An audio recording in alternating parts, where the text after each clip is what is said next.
Hello, you wonderful people, and welcome to another episode of Not to Comic Book. This being the show where I talk about TV shows that are adaptations of comic books. For today's episode, I'm going to talk about the latest episode of Supergirl. A lot of really interesting things went down in this episode, so let's break it down.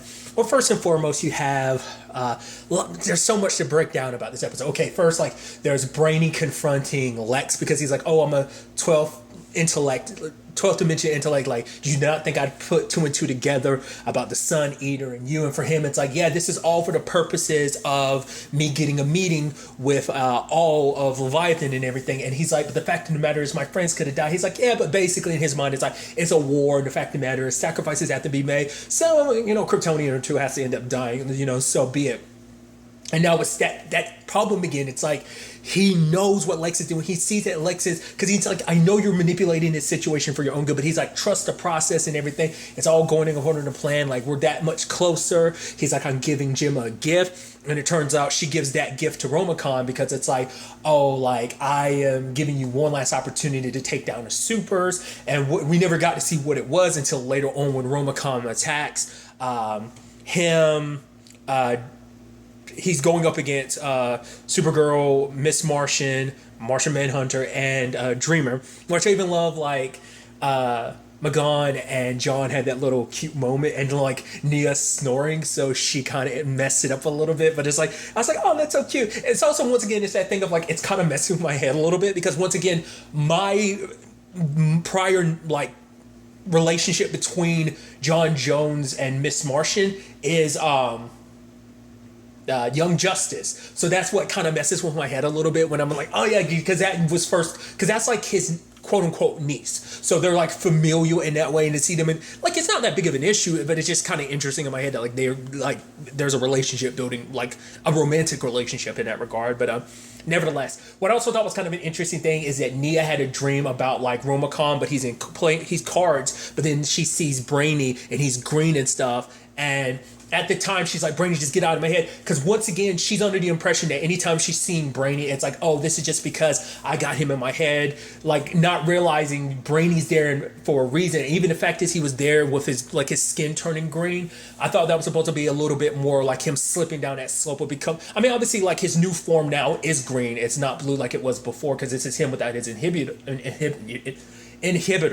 But the fact of the matter is, I think it also could be symbolized as him kind of going down a more OG Brainiac route. I think that's one thing that could be considered with all that. But nevertheless, with that all going down, the fact of the matter is they end up taking him down actually relatively easy. I was like, oh, that kind of went down easily. And so Brainy is like, oh yeah, thank you for the assistance.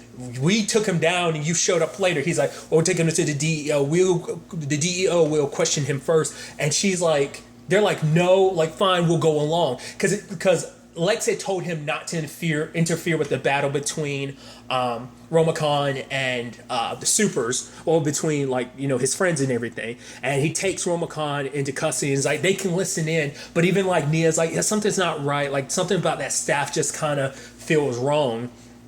And Brainy's kind of sidelining them, and he starts talking in a different language.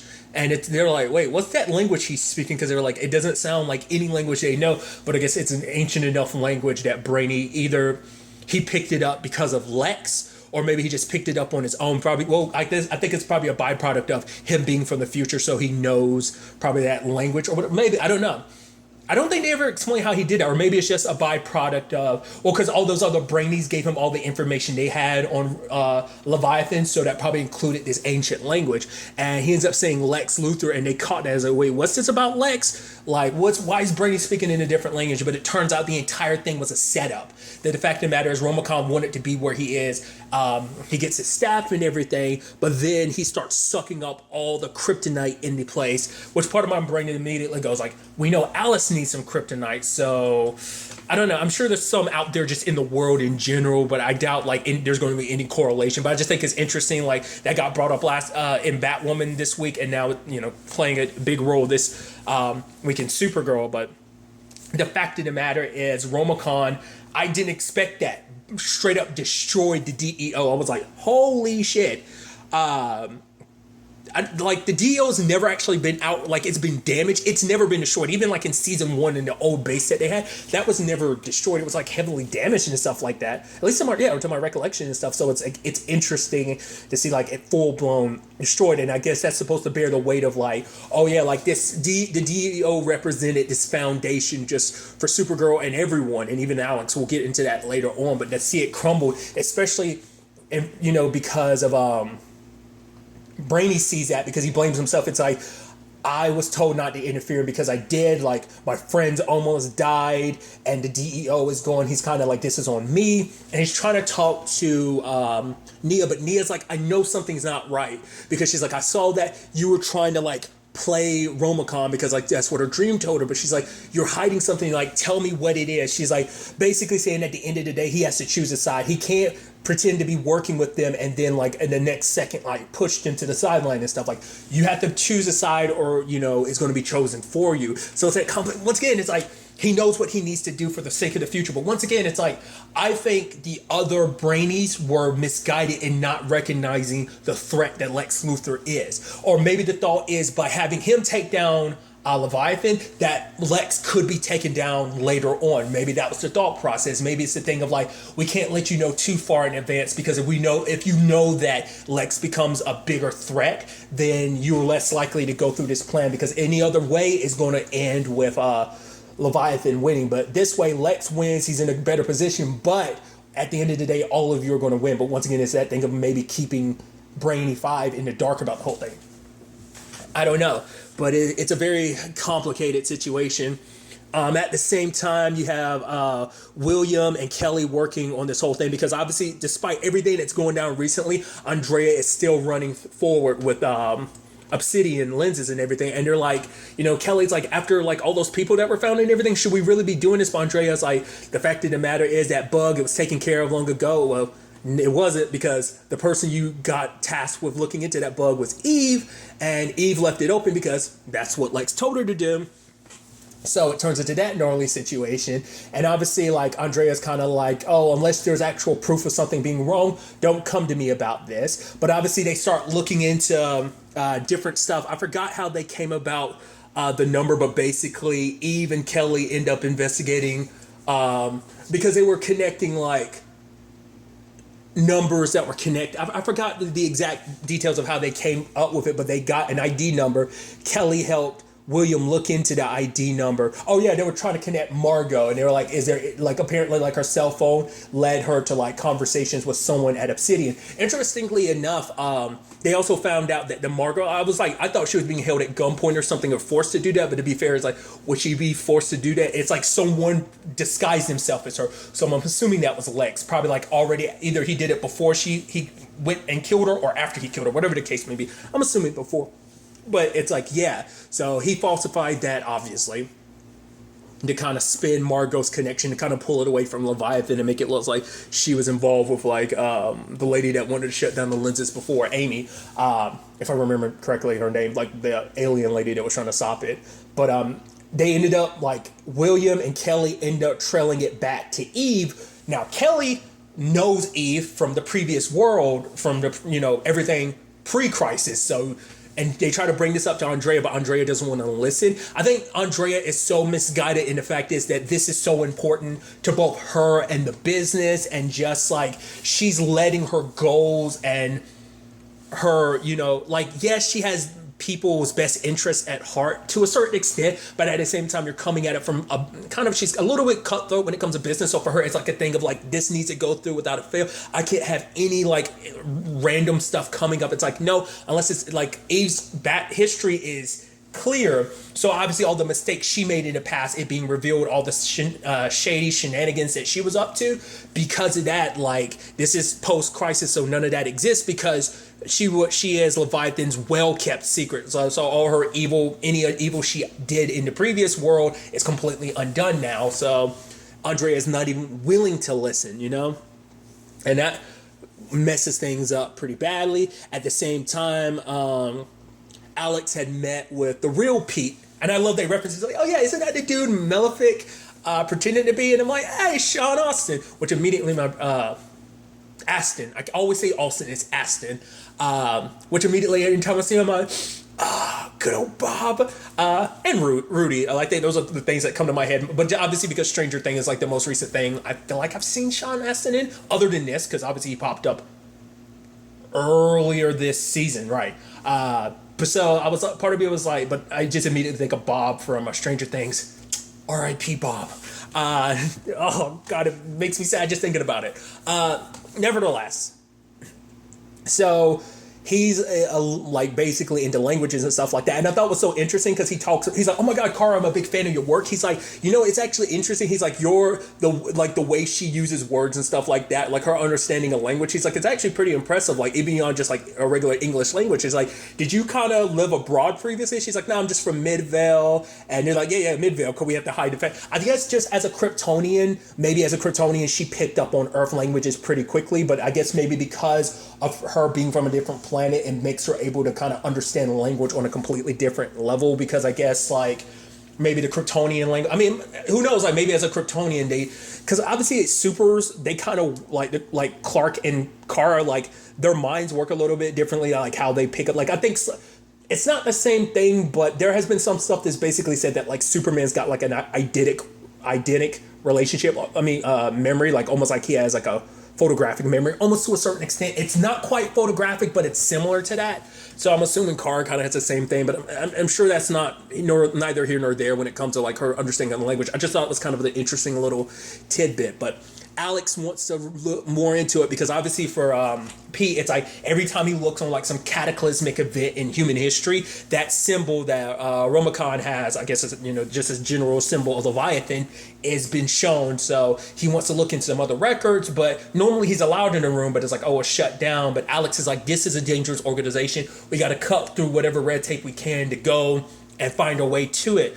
But they get shot at later on, which part of me wonders, was that Eve doing that or was that some other? I mean, because I think the only other, I'm sure they have other operatives.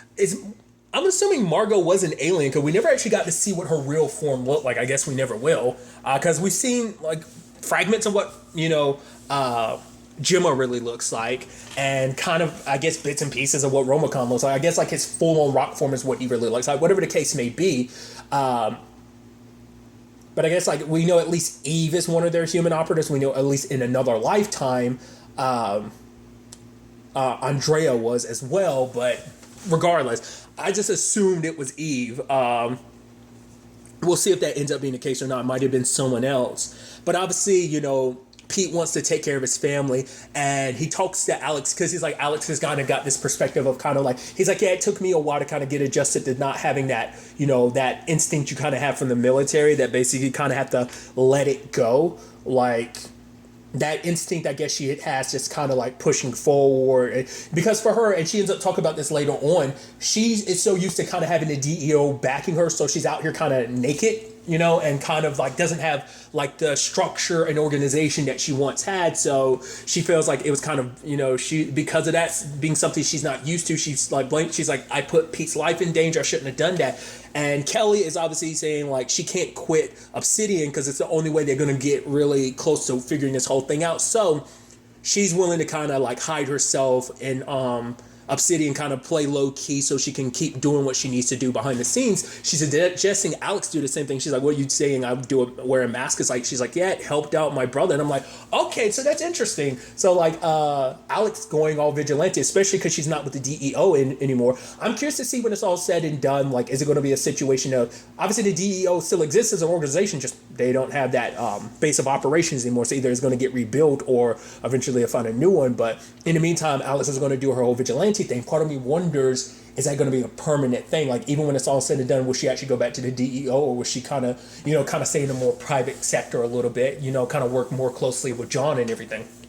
I mean, obviously that's a benefit to this whole thing for her, but I'm curious to see kind of what that looks like what she looks like. I mean, maybe there's stuff in the comics that are like, oh, this is who Alex is, or maybe, because I don't know if she's a Supergirl specific character or she exists in the comic books as well. I've never actually looked into that too much, but I'd be interested to find out like what her secret identity thing would be. I wonder, well, because like obviously Jimmy left his shield as guardian to Kelly, but I'm wondering will she eventually give it to Alex? Will Alex become like the new Guardian, or will she pick up some other mantle? You know, I'm curious to see what they end up doing in that regard. So there's that side of things.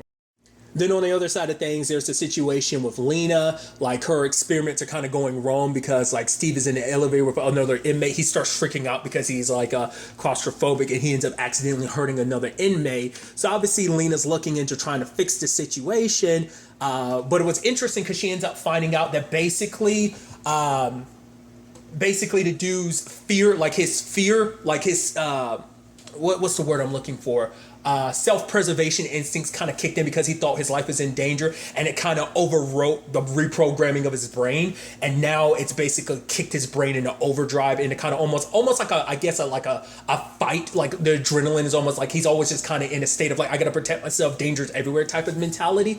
But then slowly but surely it starts infecting all the other prisoners as well, because at first Lex tried to spin it to be like, oh, do you think this is a byproduct of Supergirl using Myriad? Like, oh yeah, like, you know, kryptonite, and I could get rid of that annoying person for you. But like Lena was like, no, she ran the diagnosis, like that has nothing to do with what's going on. But it turns out like basically it sends off a chain reaction, because everyone, like, first it's like basically it sends everyone into like a fight mode. Like the adrenaline starts pumping, like their self-preservation kicks in, and they're like, oh, we gotta like, and so they kind of turn into kind of rabid animals. And it's interesting because we had like a prison, you know, and Batgirl kind of going a little crazy. Now we have this prison going a little crazy, obviously different circumstances, but and it's interesting because it's not till Lena tries to fix it, but then Steve's like, yeah, I'm back to where I was before. Because he was thanking her because it's like, oh, it's so peaceful now. Like the fact of the matter is I'm not driven by the fear that controlled me before. But now when it was all said and done, Lena realizes she can't fix this because there is no fixing it. And I thought it was an interesting perspective, because for her it's like, pain is part of evolution, because basically when you feel pain, like you adapt to kind of, you know, self-preserve yourself. So basically that instinct will always override like whatever it is that she tries to basically wire into people's brains. So her experiment was always going to be a failure. And Lex is like, yeah, well, it is a failure, but he's like, you know what we should do? We should be the ones, like, you know, Leviathan's crazy about their way of going about things, but they are right that humans, like your experiment shows that humans at their base core, they need someone to lead them, and let it not be some, you know, alien or whatever. Let it be us, the Luthers. And then Lena's like, of course, this was always about you or whatever, and saying like, you were just using me and stuff like that. And then Lex gets scary because he yells at her. He's like, how dare you? How dare you? Like, I did nothing. I did not interfere. I did not meddle in any shape or form. Basically, he knew her experiment was going to fail, but he's like, you needed to see it for yourself before you came to realize the truth. And he's yelling at her like that. It's really sad that it took all of this for Lena to finally see Lex for who he really is, and realizes like what her experiment's all really been about in his eyes.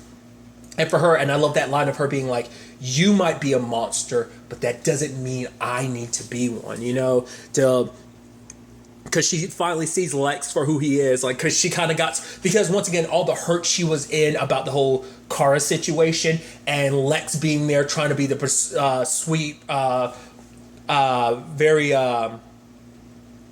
God, what's the word I'm looking for? Supportive brother. She needed that in a time where she was still pissed at Kara, like the strongest relationship she had that was broken. So him coming in, kind of mending like their relationship, kind of, you know, kind of acted as kind of a surrogate for that, you know. So now she kind of sees him for the way he is, and even, you know, going to Kara, I was like, whoa. And her apologizing because she's like, I know you can't forgive me, because she was like, I was so hurt, and obviously I did a lot of stuff, you know, that, you know, I thought I was doing good, but, you know, I was just so hurt, basically saying how misguided she was. And she's like, I don't expect you to forgive me, but I basically did do what you said. I did become a villain. Like, I didn't know I was helping Leviathan, but I am. My brother has been helping Leviathan, so I want to stop him, and I'm going to stop Leviathan too. I just want to help. And Kara's just, you know, extends a helping hand, you know, pulls out the chairs like, sit, because it's like, because sadly, this is what Kara wanted anyway. She wanted her and Lena to be on the, like, but obviously it's going to be a complicated thing because now it's like, because I heard Kara was like the entire episode, she's like, we're going to take down the Luthers, because she kept thinking like, oh, the Sun Eater and everything like that. Like, it's just like, oh, like, because she knew Lena was up to stuff and with like Lex, so she thought like, oh, they're working together with Leviathan. Obviously, like, Lena never knew. But it's like, obviously, like, their plans with Obsidian and her technology kind of plays a part and role in that. So unbeknownst to her, she ended up inadvertently helping them. But I think for Kara, she's willing to see like Lena's apologetic. It's like, obviously it's going to take a while to rebuild a relationship and stuff like that. But they'll probably end up comparing notes and realizing like everything that went down. Like, Kara will be like, okay, so there was an alien that, it's like, wait, what? That Sun Eater thing? Yeah, it was something from the Fortress of Solitude. It turns out that staff he got is actually from there too. It was also something from the Fortress of Solitude. So it's just kind of like sad because Kara still doesn't know that Lex can just pop into the, because I'm sure even Kara doesn't know everything that's sealed within the Fortress of Solitude, but it's a thing of like, she still doesn't know that Lex can kind of pop in whenever he wants to. It was interesting seeing him kind of get his hands dirty a little bit, like as a regular person, like fighting a little bit, dodging some stuff. And obviously he's not the most like athletic and, you know, strong human being, but like obviously him toying with the guys that were chasing him by like teleporting around was pretty interesting. But nevertheless, and as he was leaving, like Lex, he's like, yeah, take care of this. It ended up being a bomb that exploded. So I don't know how to like the context of that being like, it's like, oh, get rid of this. I think that was supposed to be her experiment, and maybe he had set it to go explode. Like, whatever the case may be, I don't know if that was at him killing all of the inmates or at least some of them. It just kind of, I don't know. But it was interesting.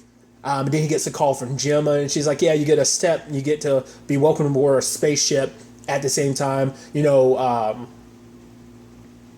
Brainy ends up coming to him. He's like, I'm sorry, I didn't listen to you. Everything went wrong. He's like, Lex is like, oh no, I knew you couldn't help but bring your friends into it. The fact of the matter is, I was kind of hoping for it. I was accounting for that. You know, all that, like a little gift of kryptonite, and now I'm being welcomed on the ship. And he's like, wait, you getting on the ship? And he's like, yeah, told you, trust the process. But once again, it's like, your friends are almost in danger. Like, Lex says this whole thing of like, oh yeah, I kind of pointed him in the right direction, but the fact is he's willing to give them the one thing that could kill one of your friends. That speaks volumes about, like, you know, I think he says it like, oh, like he made it seem like, oh, like he needed to point them in against the supers and then give them a gift against, you know, Supergirl. But I'm like, he still wants Supergirl dead. He's just using an opportunity. It's like, oh, this is a two birds with one stone. I get closer to them, and I give them the ammunition they need to kill my mortal enemy. You know, well, one of my mortal enemies. So it's like, I don't know. I'm so curious to see, will Brainy just finally tell them the truth? You know,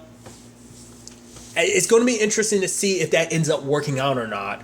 And obviously, it's going to be mass devastation when it's like, wait, Brainy, you've been working against us this entire time. Like, the choices he made, sure, but the fact of the matter is like, we're your friends. You should have told us. You should have trusted us. Especially at this point, considering everything that's going down because of Lex and Brainy inadvertently, both purposely and unintentionally helping him in a lot of those regards, it's going to destroy their trust in him. Because even, you know, it's like for Nia, she's like, I don't know this Brainy in front of me. I don't like him, nor do I trust him. And basically, he's going to permanently damage his relationship with everyone to the point no one's going to trust him again or be willing, you know, so that's the side byproduct of it. But once again, it's like the necessary sacrifice to take down Leviathan. They're too great of a threat. We'll see kind of where things kind of, you know, go on that front. And obviously, like, once, you know, a little side note too of like, once again, like John and McGonn's relationship, you know, them kissing and everything, because he was like, yeah, I don't know what to do if something happened to you. And I'm like, oh, that's sweet.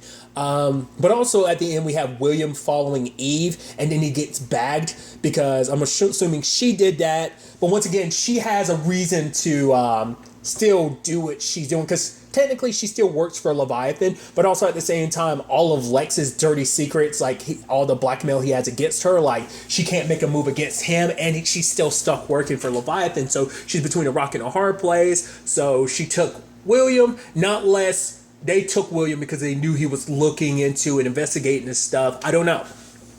Because another interesting thing too is like Andrea ends up pointing out like, oh yeah, like one of the people that brought Eve into this was Gemma, one of our, so it's like, oh, she's even less likely to listen about all that because of that. But nevertheless, this is a lot of stuff to keep in mind. Obviously, next week's episode is going to be the season finale. Once again, much like everything else, I'm fairly certain it's just this season got cut a couple episodes short just because of everything going down. But I'm still very curious to ultimately see where all of this takes us in going into the season finale, and how everything ends up playing out in said season finale. So we'll ultimately have to wait and see.